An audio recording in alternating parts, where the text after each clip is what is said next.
ചേട്ടൻ വന്നേ പിന്നെ എനിക്ക് സുഖമാ. അല്ലെങ്കിൽ ഈ പണി മുഴുവൻ ഞാനാ ചെയ്തോണ്ടിരുന്നത്. ചേട്ടന് പഴഞ്ചോറ് കിട്ടിയോ?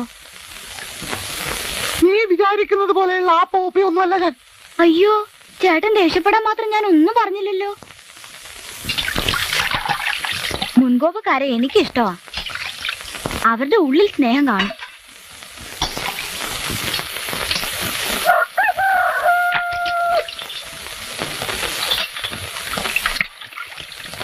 ചേട്ടൻ ആരെങ്കിലും ലവ് ചെയ്തിട്ടുണ്ടോ?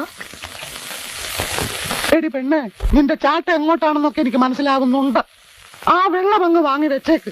മാസം 1000-ലേറെ ശമ്പളം വാങ്ങുന്നവനാ ഞാൻ. 1000 രൂപയോ? നോണ പറയാതെ എന്റെ ചേട്ടാ. മാസത്തിൽ 40 രൂപയാ ചേട്ടന്റെ ശമ്പളം എന്ന് വലിയ തള്ള പറഞ്ഞു. കള്ളൻ. ആഹാ, എന്തുവാ ഇവിടെ രണ്ടാളും കൂടി?